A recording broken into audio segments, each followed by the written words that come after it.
And good morning. Good morning. Welcome to everybody, to all of you, staff, faculty, parents, relatives, friends, spouses, partners, and of course, most importantly, the class of 2013. Yeah.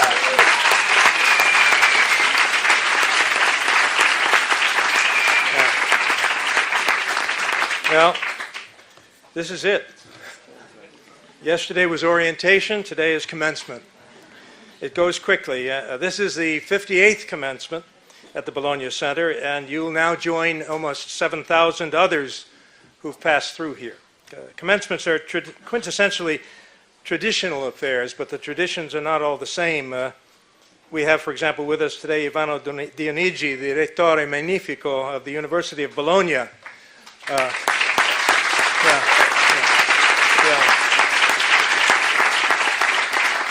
Now, as you know, that was an institution founded in 1088. So I have to be careful when I talk about tradition. Hope springs eternal, though. It's comforting to know in another 900 years we'll be half as old as our neighbors across the street. So we keep working. But we do have a commencement tradition here at the Bologna Center, and it's that these events are very much family affairs. Somewhat informal, as I think so much of your experience has been here at the center. We deal with the most serious of issues in the world, but our lives are lived in the comfortable ambience of personal friendships and informality, mutual support, certainly between and among you, but I like to think also between you and those of us on the faculty and staff. And it won't end today. I've just returned from Washington, where I attended the SAIS graduation to make sure that the class of 2012 was properly cleaned up and presentable to go out into the world. And they were. And I hope to be able to do the same for you next year when you graduate, most of you, in Washington. I do a lot of traveling and speaking on behalf of the center to alumni groups, supporters, potential supporters, to our advisory council, other educational institutions, prospective students, regional political leaders. And of course, I tell them about the center. I tell them about the building. I tell them about our plans for the future. But what I talk about mostly is you. And it's easy for me to speak about you with pride. So what do I say? Well, I tell them that there are close to 200 of you, and that while half of you are American, you actually come from about 37 countries, more or less, depending on how you count passports.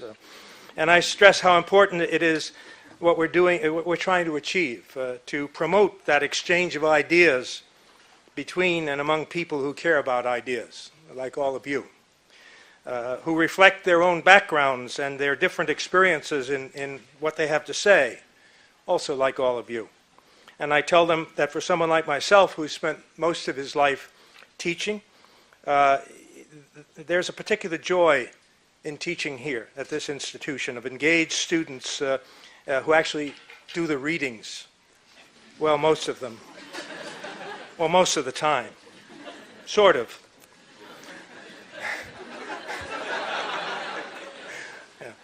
And who challenge each other and who challenge the faculty, and that they do all the time. And the gift of diversity, politically, culturally, geographically, is one you'll bring to Washington next year, and I hope you'll share it with the new group of fellow students you'll encounter there. Many of you will have heard me say and repeat that the uniqueness of a SAIS education is the exposure to the contrasting perspectives of a year in Bologna and a year in Washington, a debate displaced in time, a dialogue absolutely vital in a world that shares challenges but doesn't always agree about solutions. Because classes are here only for a year and therefore don't very much overlap with each other, they each develop their own personality, their own characteristics, even their own reputation. They each make a unique mark on the center. They each start new traditions. They each become part of our history. And the class of 2013 has held its own in that respect. You've been innovative, giving a fresh look, for example, to the Bologna Journal of International Affairs, producing another outstanding issue. You've pushed us forward on the important job of integrating the SAIS campuses with the impressive contributions, in my view, to the SAIS Observer. Your musical talent is obvious. The serious and the not so serious have been on display, as I remember the Mr. and Mrs. SAIS event. and you reminded Vienna once more of our existence.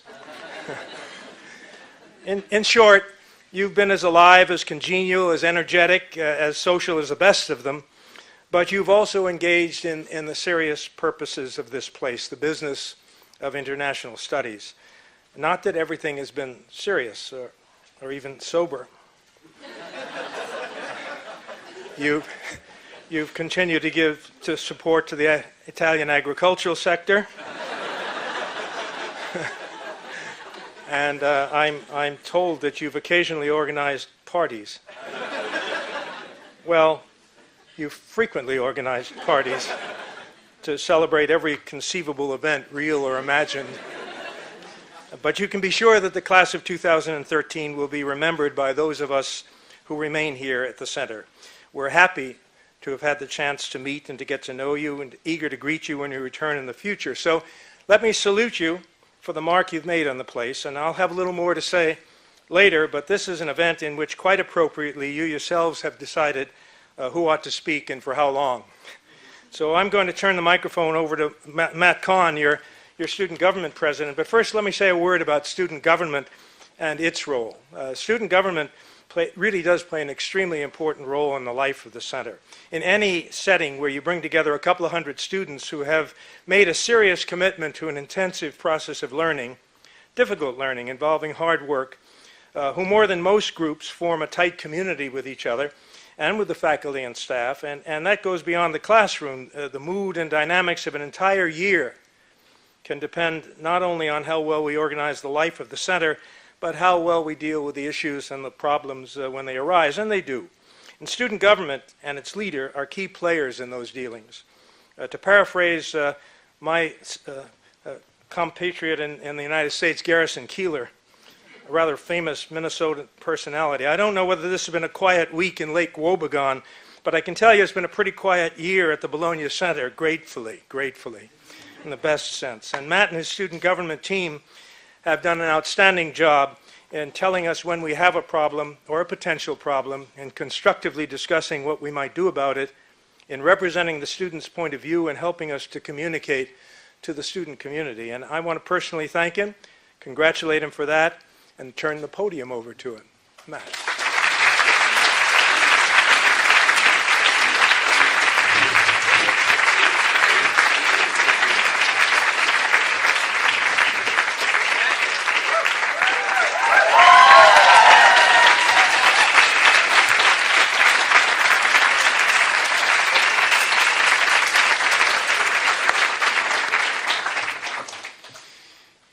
Family, friends, faculty, staff, and most importantly, the Bologna Center class of 2013. Good morning, welcome, congratulations. Give yourself a round of applause.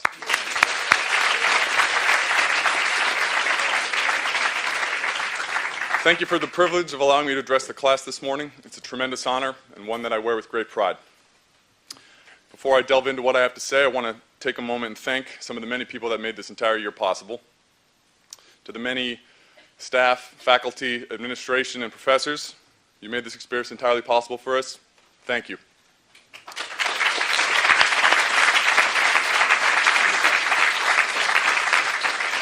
To Dr. Keller, thank you for your kind words, first of all, and thank you for leading this institution. We're privileged to have been here under your direction.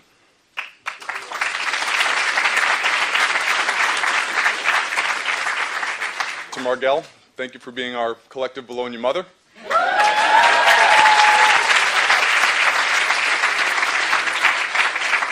You still owe us a carrot costume, though. I want to thank the rest of the SGA, Annika, Namira, Max, Lorenzo. We accomplished some great things this year, and I want to thank you personally.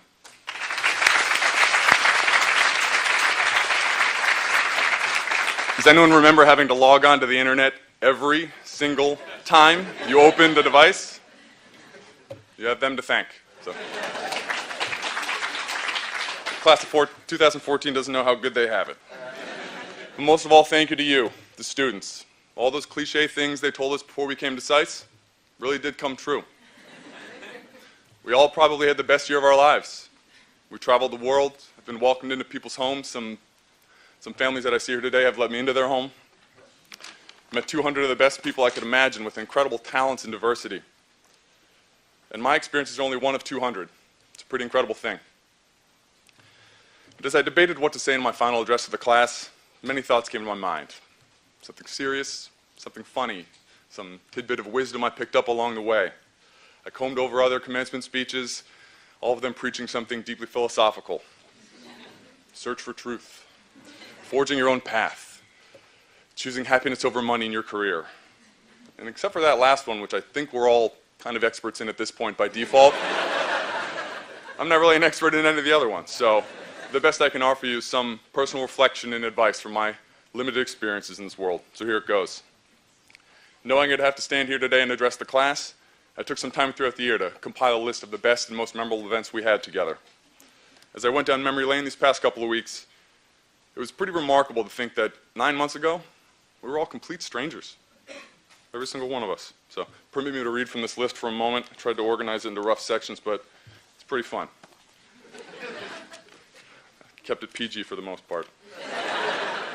Studying in Bologna has allowed us all to experience a taste of other people's cultures, so we got a fair amount of American culture between the Thanksgiving feast that everyone participated in, the late night Super Bowl party, the election night sleepover. China night let us get our hands dirty and let us know how to make dumplings by hand, find out how delicious they were. The Vienna Ball let us get a taste of fine, refined Austrian culture. The dancing lessons reminded us just how easy and delicate it is to butcher such refined Austrian culture. The bus ride of the Austrian Ball, well, I don't think they really taught us anything about Austrian culture, but it's a hell of a lot of fun. We get to see each other's athletic talents, whether it be on a hiking trip, a beach volleyball game, one of the many games of basketball and Giardini Margarita, Thanksgiving American football tournament, kickball tournaments, ping pong tournaments. There was no lack of talent across this class. We've seen some of the most fun and impressive fundraisers I've ever been a part of. The incredible talents of our SAIS women were on display during the vagina monologues, and the fuzzy masculinity of our men were on display during Movember. I hope we did some of our fine mustachioed men proud.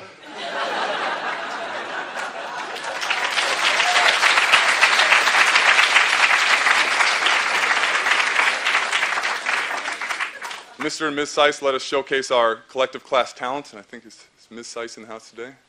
Tiara in hand.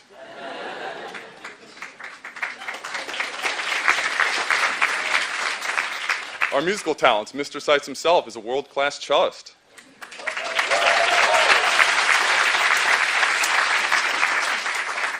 We have a 6-piece band.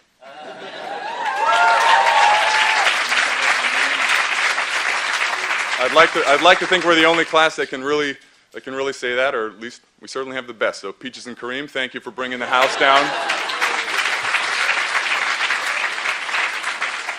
DJ Joe from America will be concluding his whirlwind tour of Bologna tonight, one last time.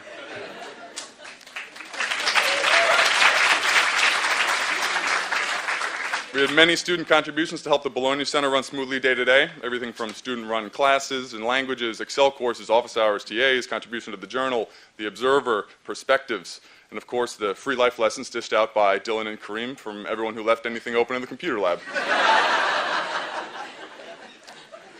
And thankfully I wasn't one of them. I'd like to personally thank Marwa and Ian for documenting all of our many, many events.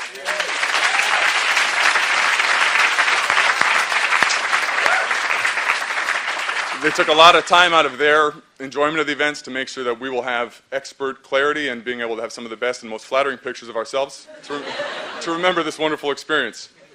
Class of 2013, we've had a good run. Now for a little advice. I've heard from professors and faculty that we've been one of the smartest and most cohesive classes in recent memory. I wouldn't argue with them.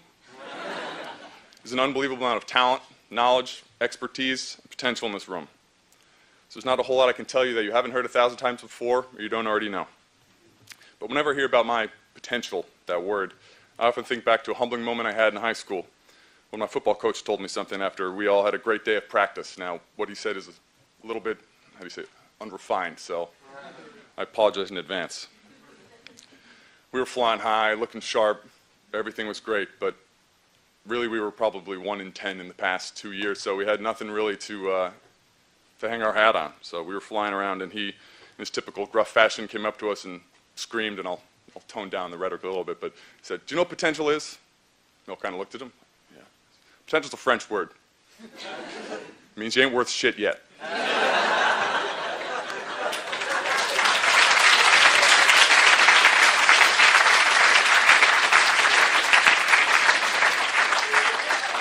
And he was right, and the words hit us pretty hard. It's pretty grounding to tell someone that. And we hadn't accomplished anything. We were pretty crappy, to be honest. Now, so whenever I hear the word potential, I think to myself now what I thought then. It's not a French word at all. But his word... And I have the SAIS language program to thank for that. Thank you, Sarah. But his words hit home, and they put a little perspective in all of us that day. And a realistic perspective is always a good thing to carry with you around in the world. After all, look at ourselves. We're at the premier international relations program in the entire world. What do we have to show for our hard work and potential for the first year? 3 months of unpaid labor at the government or NGO of your choosing this summer, if you're lucky. Kind of makes you long for that $7.75 an hour you would get from your student job. So when we leave SAIS and have to go out into the real world, we'll have to prove ourselves every day, relying on a lot more than our potential, our grades, our diplomas, or whatever credentials we can hang on our wall.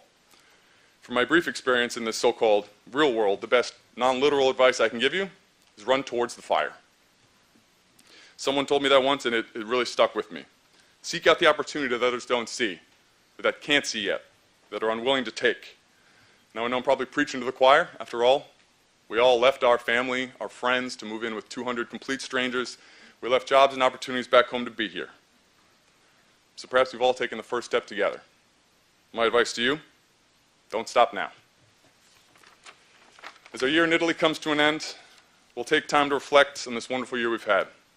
For most of us, the ceremony marks just the halfway point, a milestone in our SAIS career. But for many of you, today is truly a celebration. Today is your day. So congratulations for those of us graduating and not following us to Washington.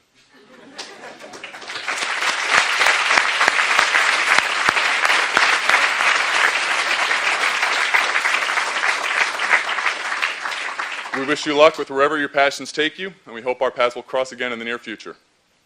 It's been an honor to serve you as class president, one I'll remember for my entire life.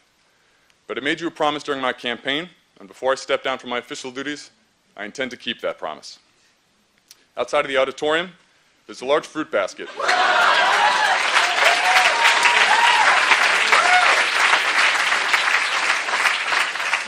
You'll know it by the sign, Tutti Frutti. So I hope you'll all take a fruity and use it as the garnish on your first celebratory spritz today. Once again, thank you for allowing me the honor of addressing you today. It's been an honor, class of 2013.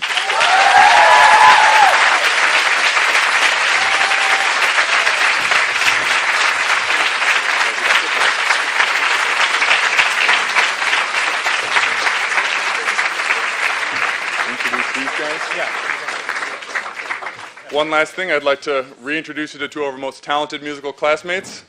I'll talk slowly so they can take some time and set up, for those of you who haven't heard before. Matthias and Felix, whenever you are ready.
Tejas, Felix, thank you for a superb performance. You really demonstrated the talent I was talking about before. It's wonderful to hear you.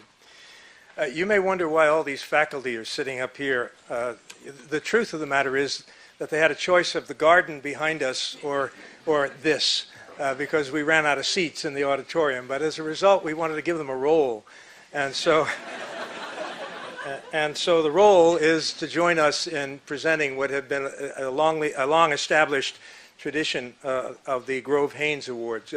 Seagrove Haynes, it's C, isn't it? Seagrove Haynes was the founder of the Bologna Center and its first director for many years, and he introduced these awards, or these awards were introduced to honor him in the several areas of our work here, in international economics, in the global themes, or what we used to call the functional studies, regional studies, and the MAIA thesis. And in each of these areas, we invited nominations from all of the faculty for what was the outstanding performance this year, and we've now reached the point where we are about to make the awards, and so each of my faculty colleagues will make an award in one of those areas, and I will give the tangible proof of it to the recipient, which will not cover either this year or next year's tuition.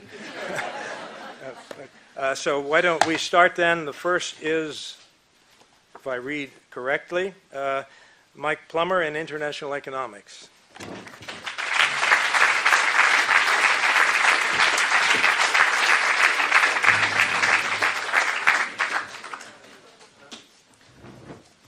Good morning.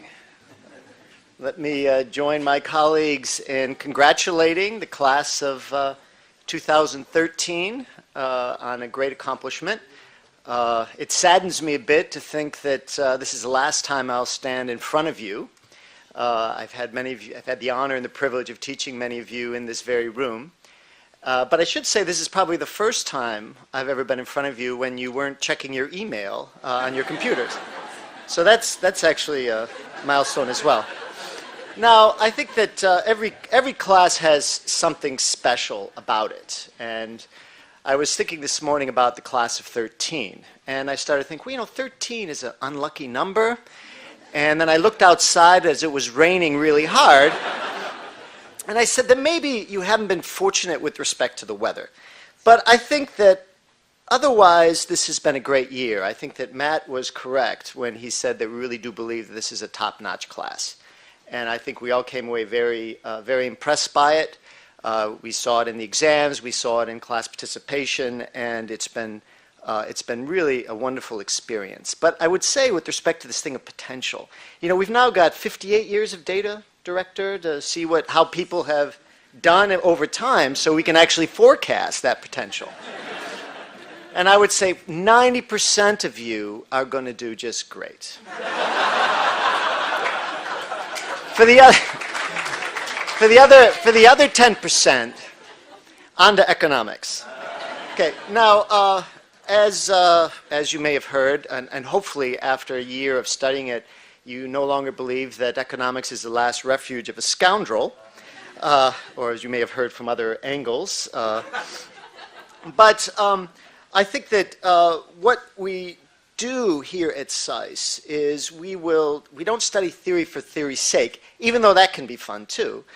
Mostly what we do is we take the theory and we see what it can teach us about the real world. I mean, that's really what we're trying to do, and take it, so we look at it from a policy perspective. And I think that when we look at trade, and most of you, I believe, have taken trade, you'll notice that this comes out especially, right? We look at theories, what are the gains from trade? What are the good things about trade, right? Why is it that everyone seems to hate trade except for us?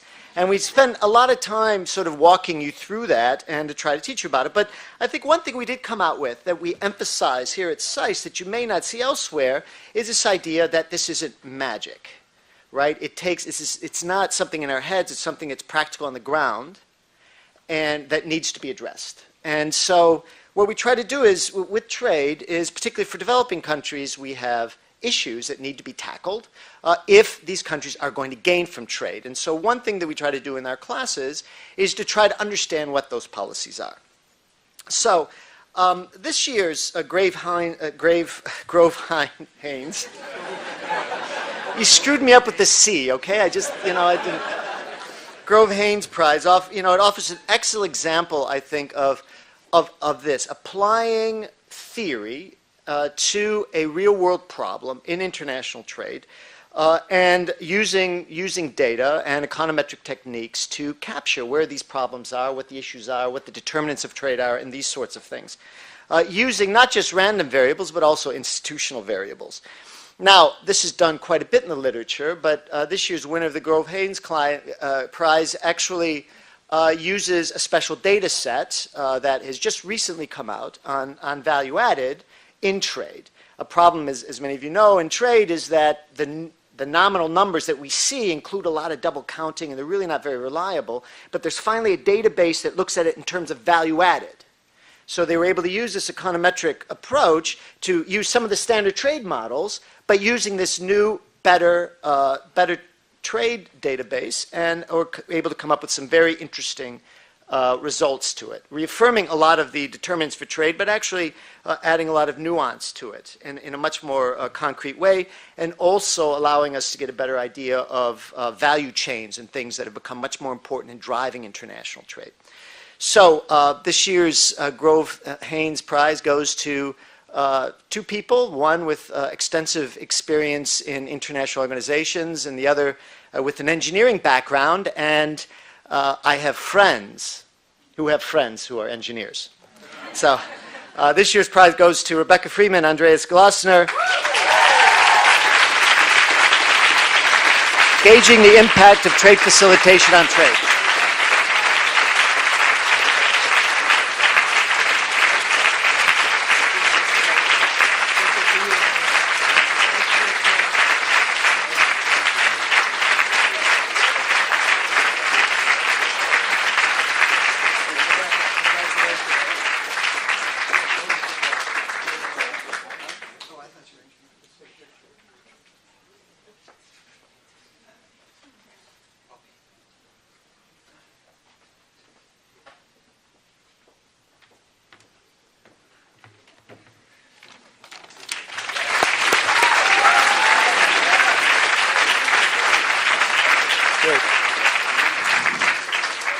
Of course, Plummer knows that I've often been quoted as saying I have friends who are economists.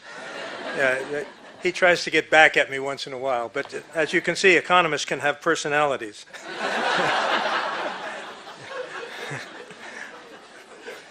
The second award is presented by Professor Marco Cesa on global themes.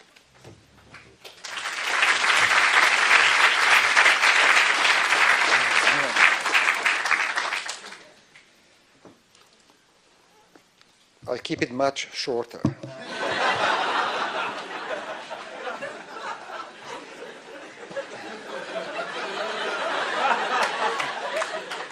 So now, among the many excellent papers, very good papers, that were nominated for global themes this year, quite a few dealt with just war, an idea that has been around for quite some time. And over the millennia, the notion of just war has been addressed above all by ecclesiastics, moralists, and lawyers. All of them, think about it for a second, represent a kind of human beings who always materialize at the most improbable time to disrupt or to make you pay for whatever plan your sagacity may have led you to conceive for, let's say, a brilliantly ruthless career, or more simply, an elegant evening with lascivious women. And for this reason alone, all of them must be feared and kept at arm's length. And yet, if you ask me to take sides, I would reluctantly go with the lawyers. Granted, lawyers may be as sinister, as threatening as the others, but at least their way of thinking, being rather logical, sounds plausible to me. And so we're talking about just war from the point of view of international law. That's our topic. And the paper that I have selected deals with cyber warfare and international law. Among other things, the paper discusses the implications of cyber attacks launched by state actors and points out the challenges that have to be overcome in order to establish some regime of international law to govern cyber warfare. The specific issue the paper is about relates to the cyber attack against an uranium enrichment facility in Iran back in 2010, and discusses how such an attack can be placed in an adequate legal framework. So the paper is strong, both in its organization and content, addresses a new and slippery subject in a very logical fashion, and comes to solid conclusions in analytical and prescriptive terms. The title of the paper is Stuxnet and the Treatment of Cyber Attacks Under International Law, and the winner is Harold Edinger.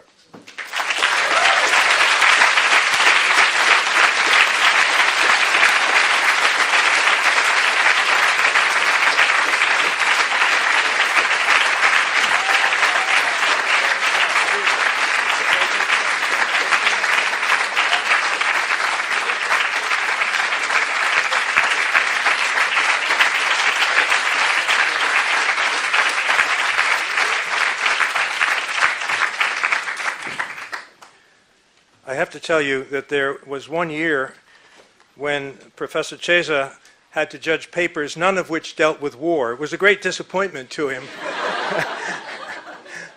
But he's back on course at the moment. The third presentation, covering regional studies, is Professor Eric Jones.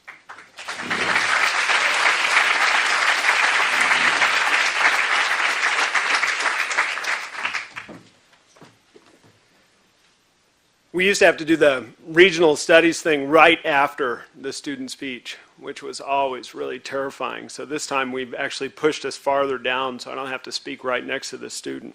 And that's really the theme of my talk, right? And it goes like this. I just came back from the European Union International Strategic Studies, whatever, IISS or ISS conference. And it was just a whole bunch of think tankers. And there were lots of SAIS alums there, actually. The guy who organized it, Antonio Miseroli, was a SAIS alum. Dan Kahan was there. One of my students from 2 years ago, Costanza Caputi, was there. They gave a big shout out to Charlotte, who used to work there.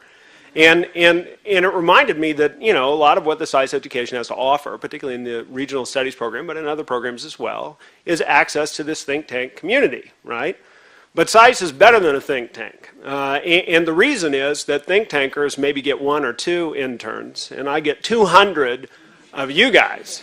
And 200 of you guys are 200 people who force me to think in ways that I find uncomfortable, and who do things that I tell you not to do, and as a consequence end up informing me and making it possible for me to go out to events like that and sound like I actually know what I'm talking about.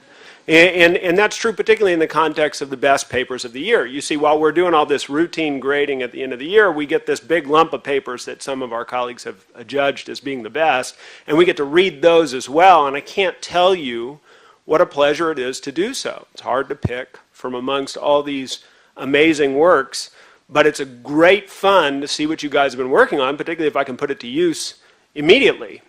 There was a big conversation about the Sahel region, and I got to use all those papers from the decolonization course that Mark Gilbert put up. I think he put up half the class for this prize. I got to talk a little bit about the emergency state because there was a whole bunch of papers from David Unger's class. I got papers from all over the place, and it made it possible to engage in the conversation, but there was one paper that did exactly what I told the student not to do, right? They focused on a very contemporary issue on which I thought there just wouldn't be enough material. They wrote in a way that crossed disciplines and functional areas, and I thought this is just never going to hang together as a story. They managed to assemble the material in such a way as to make me want to read it from beginning to end, right? Not quickly in order to come up with a grade, but slowly in order to understand what they were exactly trying to say. And it made it easy for me to repeat the analysis so that I sounded convincing, right? And so I came off feeling like a better person as a consequence. So it is easy for me to give at least half of the cash prize to the author of this paper, which is called Germany's Energy Transition, A Roll of the Dice by Natalia Drozdiak.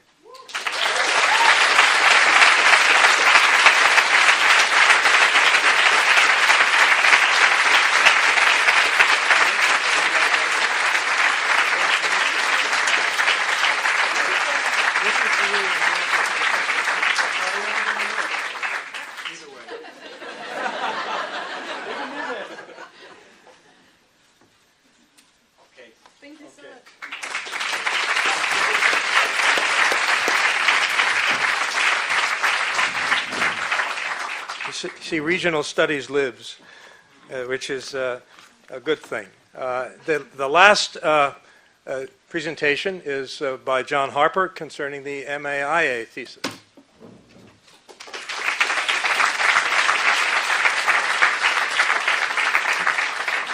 Thank you, Ken. Thank you very much. Nice to see all of you.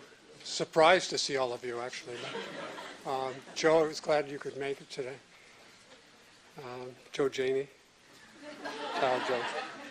I'm here to talk about the MAIA program, and many of you are probably not familiar with this program. This is the program where students stay for a second year and write a thesis. And I have to say that this year has been an excellent year for the program.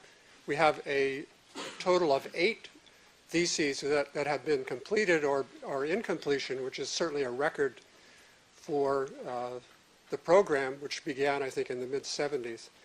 And I'd like to thank, first of all, Bernadette O'Toole, who helps to administer the program.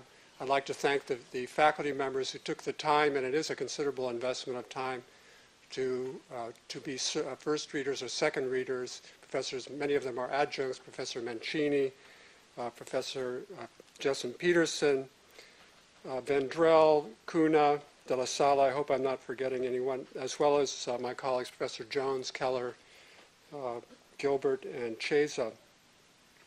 This year, so it's been a great year for the program.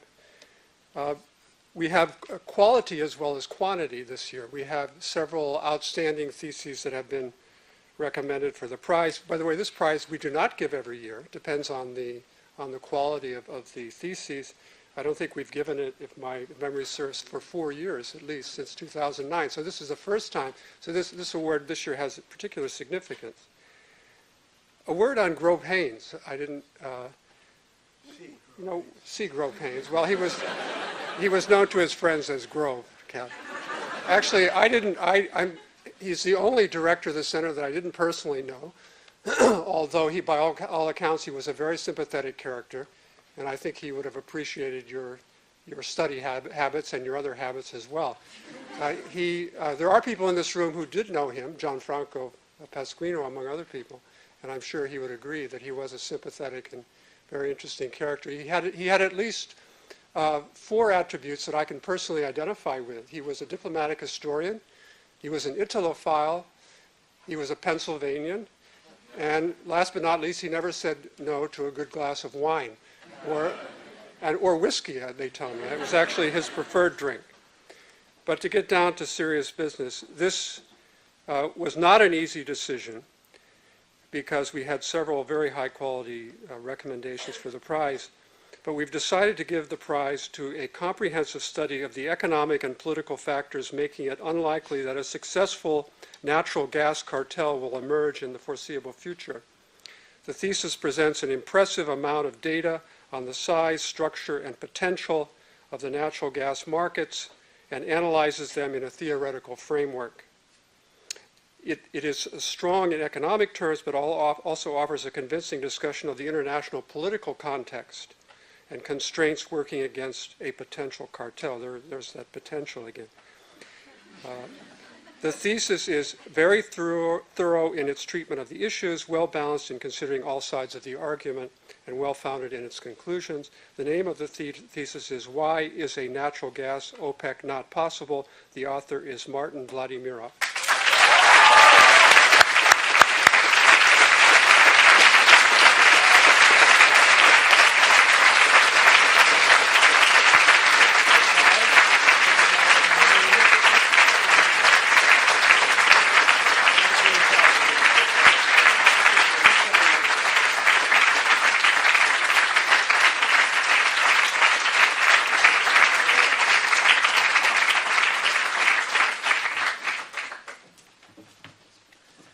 Okay. Now, as you've heard about the MAIA program, and it is true that there are this group of students who have finished this year. Most of you are going on to Washington, but some few of you have, at this point, earned a degree, and we make a presentation here of that degree. And this is one place in which our tradition intersects a little bit with the traditions of Italian universities and the University of Bologna, as you will see as we make these awards. Now, are you going to read the names? And I will make the presentation of the appropriate thing. Okay. Where's the thing? Okay, good. Hi, everyone.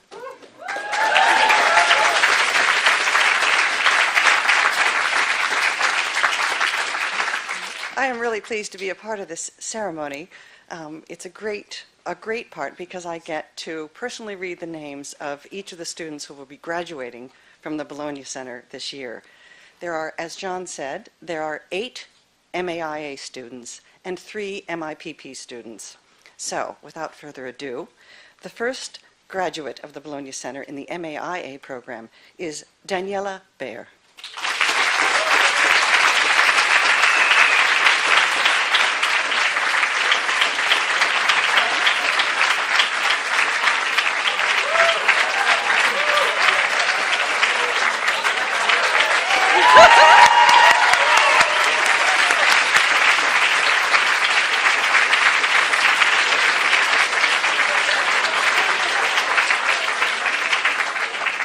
The next graduate is Nilshan Fonseca.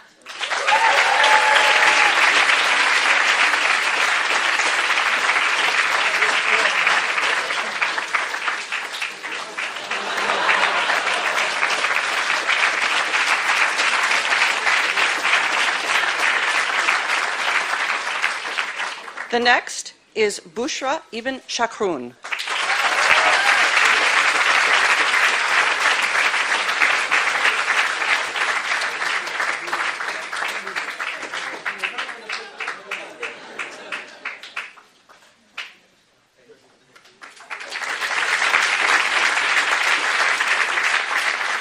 The next is Sasha Kulenovic.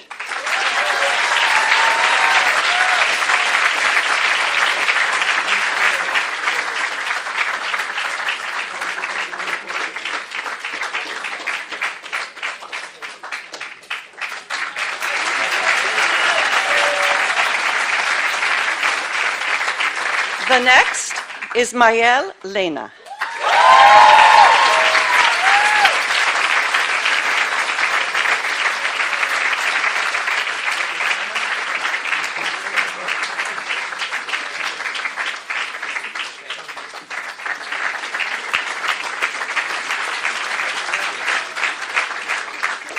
The next graduate, and she was also our very talented violinist before the ceremony started, is Ariana Ranuschio.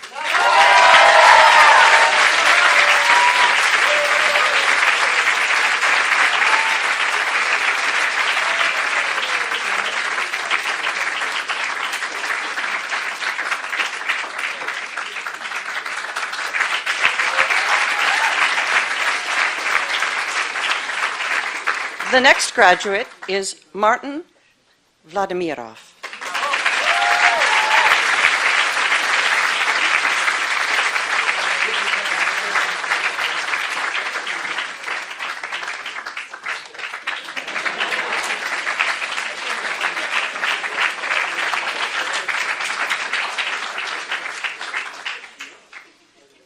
Finally, the last graduate for this year is Maximilian Meduna. He's not here to pick up his corona. So we'll just move on.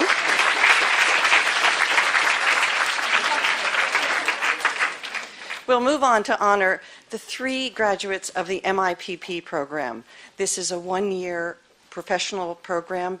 Students have to have at least 9 years of experience before entering this program. And as Matt pointed out, they come back, leave prosperous careers, come back to study at SAIS, and in this particular instance, the Bologna Center. So the first one who is graduating is Anthony Bonanno.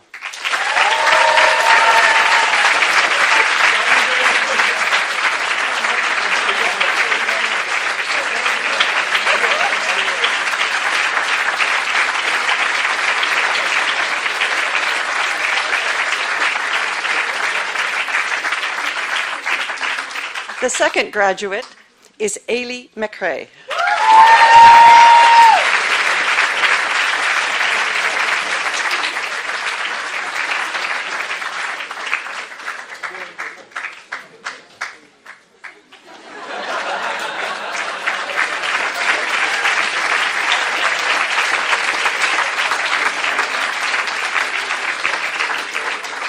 Last but not least, Megan Rhodes.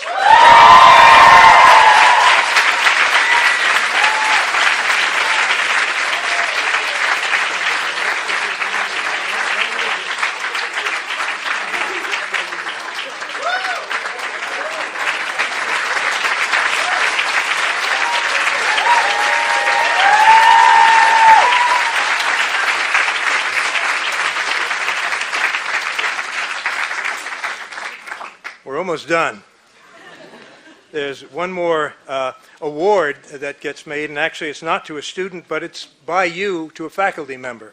The Alumni Association of Johns Hopkins University has made available an Excellence in Teaching Award, which each of the units of Johns Hopkins can separately distribute. We have taken an approach here at the Bologna Center that the group that is eligible for the reward are the adjunct faculty. We didn't want any fights among the regular faculty, so we didn't want to introduce a higher element of competition. But we do open it then to all of the adjunct faculty. You vote, and we determine in a way, well, in a straightforward way, the percentage of students in a class who vote for the faculty, the one with the highest percentage of students voting for him or for her wins the award. And you this year chose Professor Soren Jessen Peterson.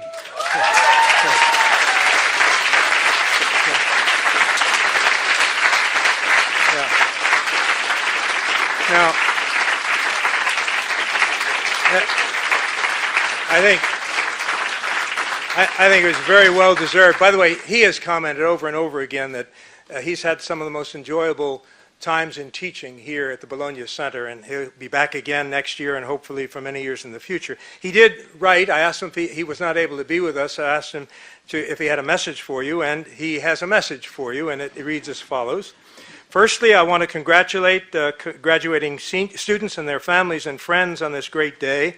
I'd like to thank the school for honoring me with the JUHUAA Excellence in Teaching Award. That's almost as hard as C. Yeah. I owe this honor to the wonderfully dynamic, inspiring, and warm environment of SAIS. And I want to convey my special thanks to the awesome students of this school who are constantly challenging one to be at the very best at all times. I understand that a stipend follows the award, è vero? But I would like to donate my grant to a contribution for a thesis student in his or her research activities, including relevant travel in the future. It's a measure of the man, and I think we all have it around.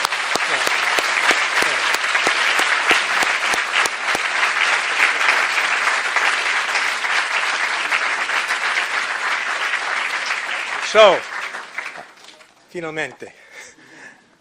It's now my privilege and honor to introduce this year's commencement speaker.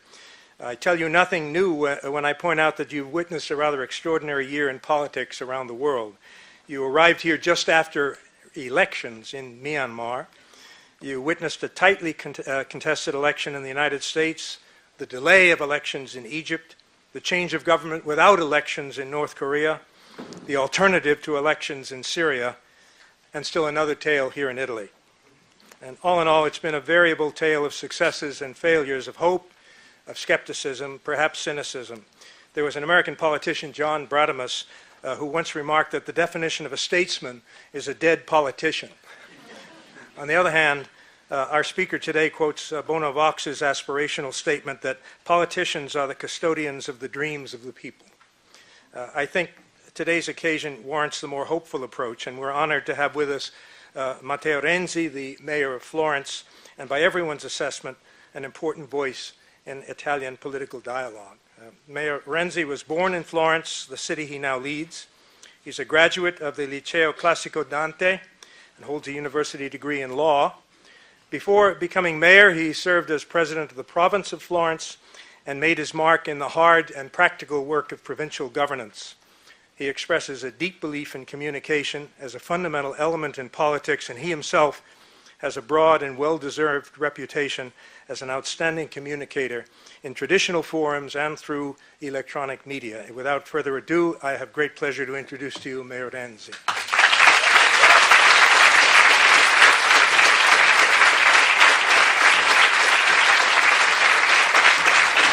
Thank you.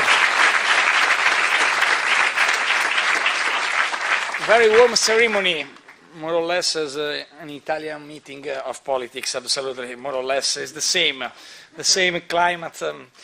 Dear Director Keller, dear students, dear faculty and staff members, for me it's really a privilege to be here this morning because really this school has a long-standing tradition,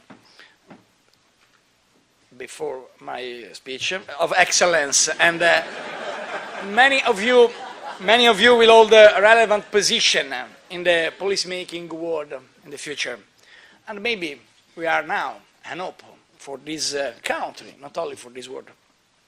It's an honor for me to have this opportunity to deliver this speech in front of you. I know, I understand that you are 195 students coming from 33 different countries, only from Florence. Where is Lorenzo? Okay, one from, this is very important, obviously.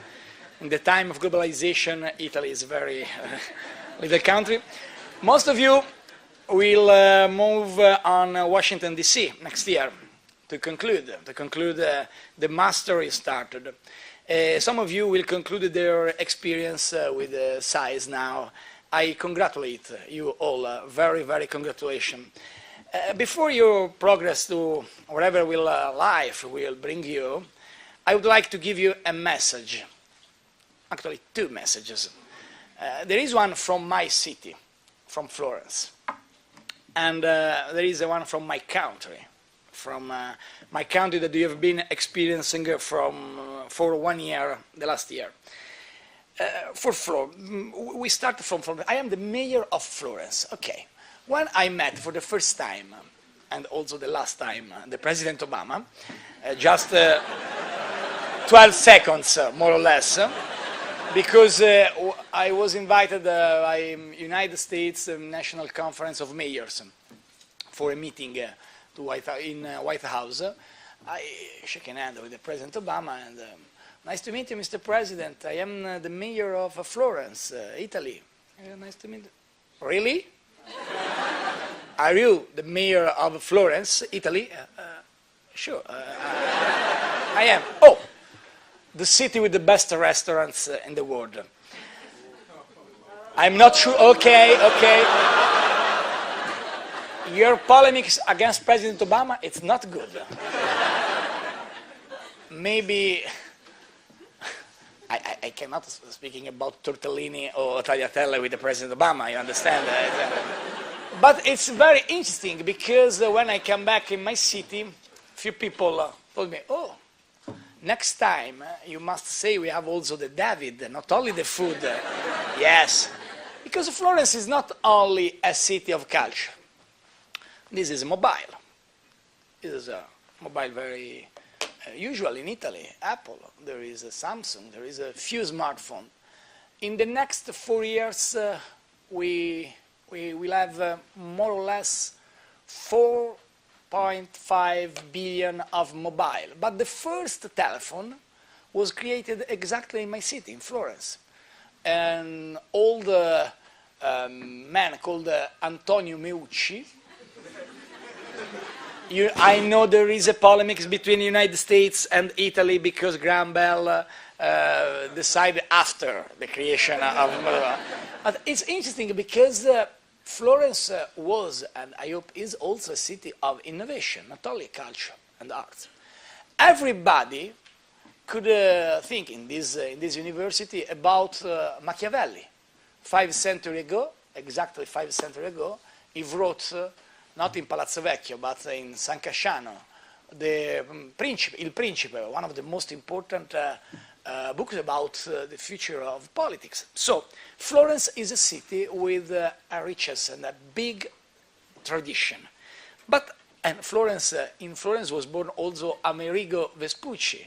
United States of America come from America. Fortunately, it's not the United States of Vespuccia. It's not a very, but he was born in Italy. And I think Florence is a city very particular. But in my opinion, my city, in my city happened a kind of miracle in the history. A kind of miracle because in a very short time, few geniuses were born in Florence. Why? Why Florence changed the history of Renaissance? And where is the quality? And what is the message for you, young people in Bologna today and in Washington tomorrow and around the world for the future? I think very important when I believe about my city, understand the great genius were born in Florence as Leonardo, Michelangelo, Dante, Galileo, Amerigo, and Brunelleschi for two reasons. First of all, because the leader of the city in the past, and I hope also today, heavily invested in the high quality of education. In high quality of education, betting on the power of school when nobody believed in this cultural approach. Renaissance was born exactly because the leader of the city decided to invest in education. Education, education, education. Second, because the Florentine citizens have a very strong character. Think, for example, about Brunelleschi. Brunelleschi decided to build a new cupola, a new domo, the cover of a church, and nobody believed it possible to realize this cupola. But he decided to risk, and it changed the history of architecture. And I think this is very important for the decision of mind and also for the decision of Earth. You dear students, you are lucky, you are able, because you had the chance to receive in this university, in Johns Hopkins University, a strong and solid education. Therefore, I can only wish everybody to be able to demonstrate to the world to have the right character and the power to reach success. I think you are able to change the world if you change yourself. If you decide to consider this event not an achievement, but a start. If you become a star, you must live every day as a start. My city is an expression of this message. Second message, Italy. I know. And the smile is clear. When we spoke about, speaking about Italian system,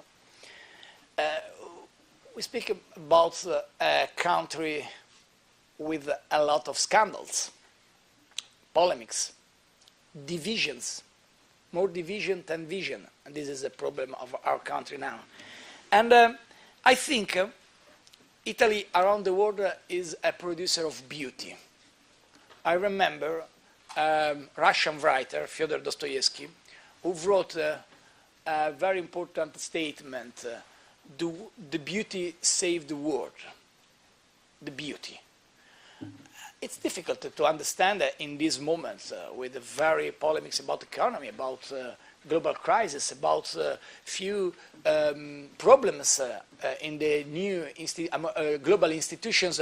Image beauty has a way to save the world.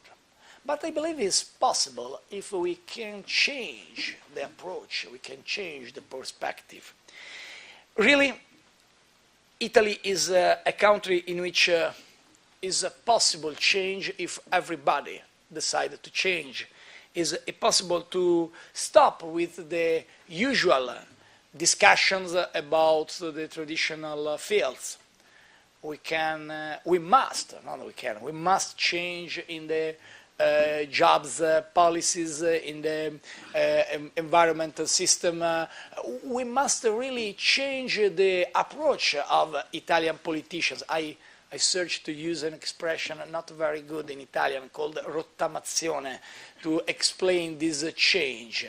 Means a very radical impact and a very new approach in a political way. But I think it's not a problem of words, it's a problem of mind. Italy, in the history, is really a place in which everything was possible. During your experience here this month, I guess you have appreciated Italy for its history, for its works, for its landmarks, in general for its past.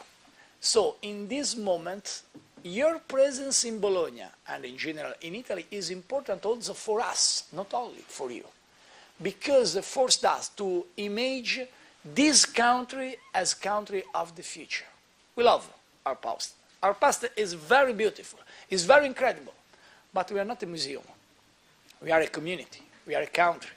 And so we must open our society and our community at the future. This is true also for you. It's true obviously for the political leadership in Italy, because rottamazione means more or less we must change the leader.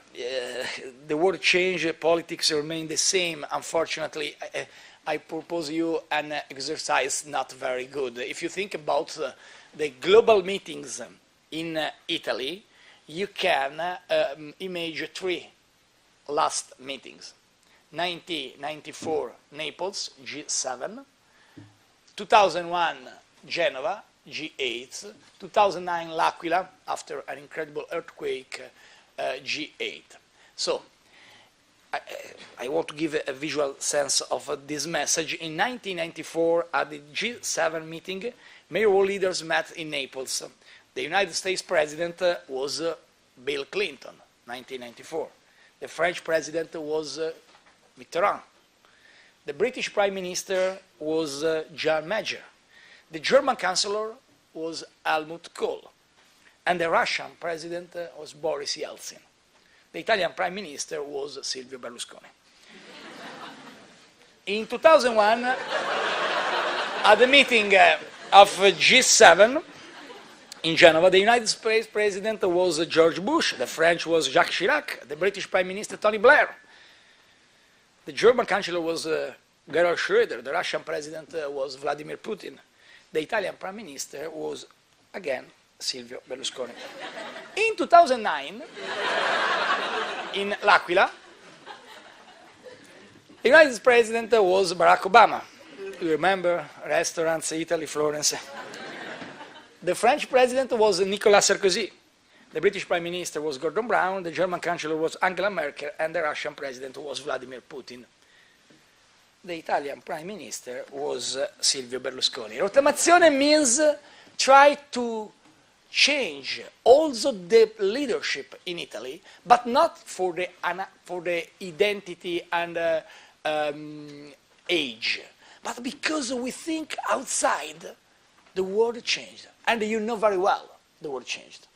The world now is an incredible opportunity. In my country, few people believe the new generation a problem. So, not only my country. If you read an important newspaper, Economist, just 3 or 4 weeks ago, the cover of Economist spoke about unemployment, youth unemployment around the world. Jobless generation. This is the title, if I remember well. So it's not an Italian problem. Because for the first time, the number of youth unemployment, the complex number, are bigger than population of the United States. This is really incredible. But I think this is a moment in which is possible change. It's possible change in not only in Silicon Valley with the creation of new technologies, but also in a different approach of political life. And this is my wish. This world needs a different vision of politicians. This world needs an idea, different idea, about the future of our children, of your children, tomorrow maybe. And I think it's possible, maybe, I don't know. I don't know the lifestyle in Bologna, sorry. I think Italy, and in general, the world is as a bottle of wine. Do you like, I think, Italian wine? The American students in Florence like very well Italian wine, I know, as mayor. But maybe you know Lambrusco. Lambrusco is a particular Emilian wine. So Italy is full of young talents closed with a cork in a bottle of Lambrusco wine. We must open this bottle and give freedom of the young people in Italy and around the world. This is the mission, this is the commitment, this is the hope for a new generation against the old degeneration of politicians in Italy. If this is possible, so I think this could be a great opportunity not only for your life, obviously, but for everybody. For everybody, because really this experience is not a part of career, academic career, it's a part of life. Please always stay on the side of beauty. Please always stay on the side of beauty, because beauty is not a cultural experience. Beauty is an identity experience. I hope really we want to continue to be the giants on whose shoulders on the best institution in the world can stand, like the one that is hosting us today, where thousands of students arrive each year to discover the roots of culture and art and of the entire planet. But we also want to become a land of future opportunity. You are the ruling class of tomorrow. You are already the hope for today. But the world outside is waiting for you, even more than in the past, even more than in the past. Be proud citizen of this planet. But please remember, always, that in a little point of the globe, there is a community, an open community, I hope, which will always recognize you as a part of it. This experience means for you and for us, Italy, the Italy of tomorrow, need you, need your intelligence, need your capacity, need your ability, need maybe also the quality of your dreams. Because without dreams, your director presented my speech with an expression of Bono Vox. Politicians are the people who bring the dreams of the people. In this period in Italy, but not in Italy, not only in Italy, there are few politicians who brings the nightmares, not the dreams of the people. I think you, with your ability and your capacity, your studies and your intelligence, you must really realize not only a country, Italy, able to have a future and not only a past, but maybe also your role as a leader and not only a follower in this world. Thank you, and enjoy your stay not only in Bologna but in Italy.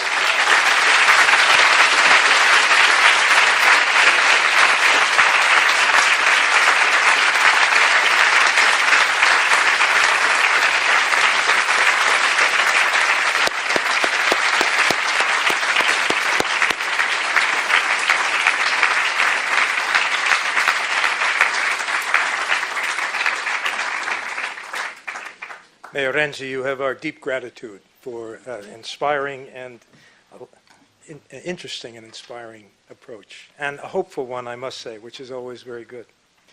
We've been focusing on the members of the class of 2013, which is, of course, what we should do, but there's something that they know and we know, and that's how much the opportunity they've had this year and the success they've achieved has depended on many others who are watching these proceedings either here or in rooms around the building, and who've encouraged, supported, and sustained the students who are here in this auditorium. And I think they deserve some recognition. So.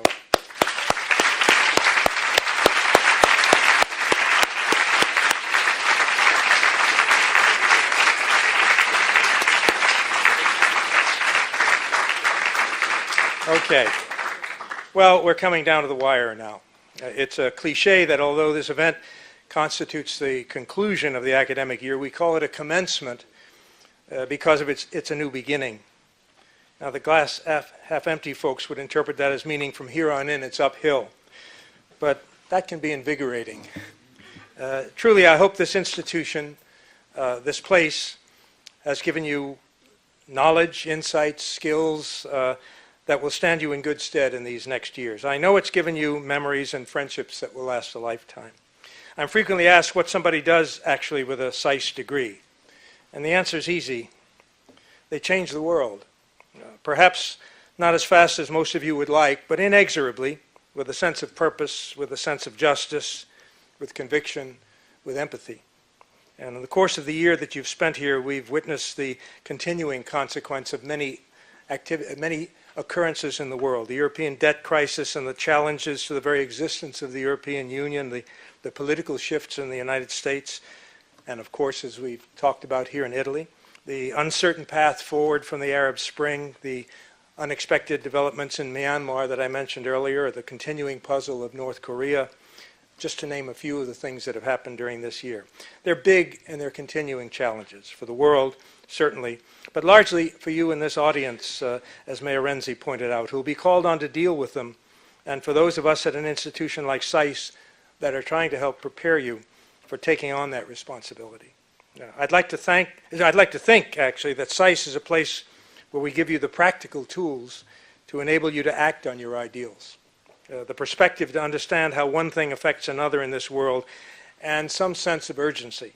We depend on you in the future, and I want to wish all of you good luck. So with that, let me officially recognize the formal conclusion to the first year of studies at the SAIS Bologna Center and to congratulate you on your accomplishments. Now go forth and do well, and while you're at it, do good, as I'm sure you will. So let me now invite all of you to join us in the penthouse and on the bar for lunch and for some rooms upstairs on the 4th floor, and let us celebrate a job well done. Congratulations to all of you.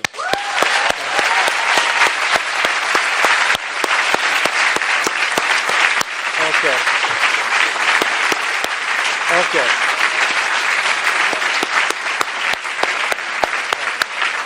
Abbiamo finito.